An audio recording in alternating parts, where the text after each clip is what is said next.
Wall Street Journal says this after you were chosen to join the ticket. As the Democratic governor of Minnesota, Tim Walz signed into law initiatives allowing immigrants in the country illegally to apply for driver's licenses, qualify for free tuition at state universities, and enroll in the state's free health care program for low-income residents. Are those not magnets to draw people here, many times on dangerous journeys for themselves? And why should your taxpayers in Minnesota or across the states pay for those programs? Now watch, he's not going to answer the question, for one. And for two, the answer to her question is yes, it is a magnet.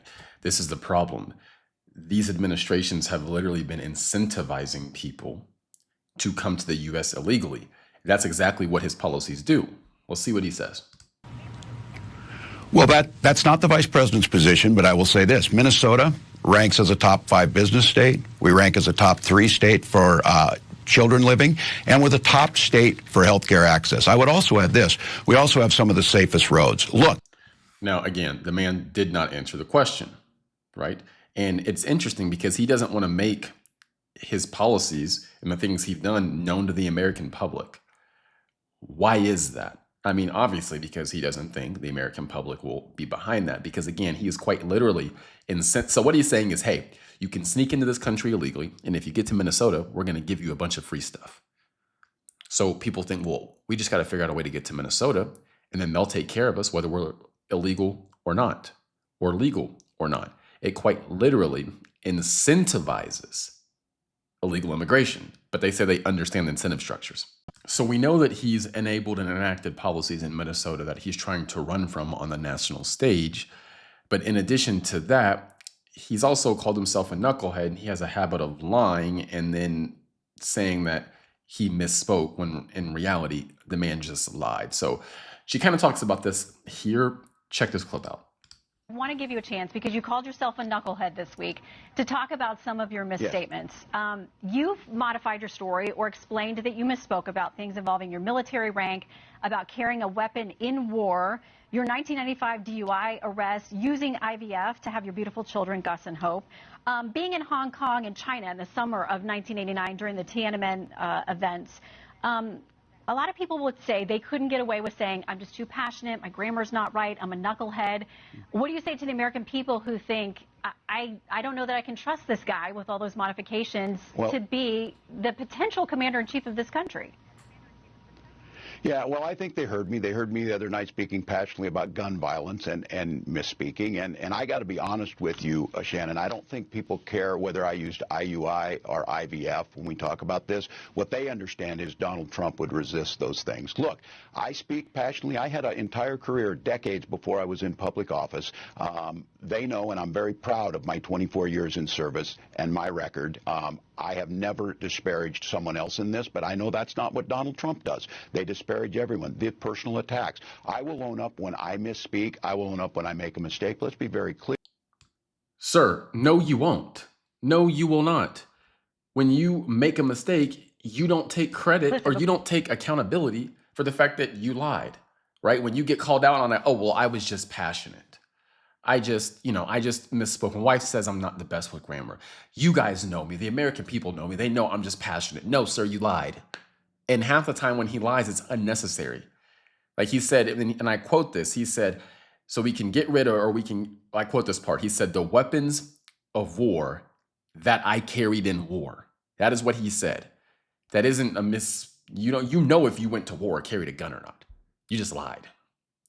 And it's funny because he's in front of the camera telling us that he takes accountability for when he screws up or he misspeaks, but he doesn't. He kind of just shirks off responsibility and says, oh, you guys know me. I'm a good guy. I'm goofy. I'm a school teacher. You guys know me. So no, we know that you lied and we see that you won't take accountability for it. And on top of that, we now see that you say you'll take accountability for it when our own eyes and ears show us that you won't take accountability for it. So you're lying on top of all your other lies as well. It's wild. So now this next clip is going to be about the Democrats' best issue for this election, right? It's going to be about abortion. Let's see how this goes. This is an interesting clip as well. I want to clarify what the law is there in Minnesota. Abortion Finder, a website that helps women find access, says abortion is legal throughout pregnancy in Minnesota. There is no ban. or limit on abortion in Minnesota based on how far along in a pregnancy you are. You signed the bill that makes it legal through all 9 months. Is that a position you think Democrats should advocate for nationally? Look, the vice president and I have been clear. The restoration of Roe versus Wade is what we're asking for. But that this is law a goes woman's far beyond right Roe v. Wade to make her own choice. The law is very clear. It does not change that. That was been debunked. The law does go beyond Roe v. Wade on every occasion. But wait, look, this is a. Let's agree. What you signed is there's not a single limit through 9 months of pregnancy. Roe had a trimester framework that did have limits through the pregnancy. Yes. The Minnesota law does not have that. This puts the decision with the woman and her health care providers. The situation we have is when you don't have the ability of health care providers to provide that, that's where you end up with a situation like Amanda Zaworski in Texas, where they are afraid to do what's necessary. This doesn't change anything. It puts the decision back on to the woman, to the physicians, and we know that this is simply something to be brought up to be very clear. Donald Trump's asking for a nationwide abortion ban. Wait, he and has again, said that we don't see this as a winning repeatedly campaign. that he will not sign a national abortion ban. Are you calling that just, it's a flat out lie? Yes, of course, and Senator Vance has in the past said so too. Now look, they may see this as an election issue. We see it as a right of women to make their own bodily decisions. And that's what the states like my state have the ability to put that in. States like Georgia force women to cross the border, and then we have a death of Amber Thurman. So let's be very clear. Trying to cut hairs on an issue on this is not where the American public's at. They want the restoration of Roe versus Wade. Vice President Harris said she would sign it. That's what we'll do when we're elected. But to be clear, the Minnesota law is far beyond Roe v. Wade. And about the Amber Thurman case in Georgia, her family has, and it's tragic, she is a young mother who left behind a young son.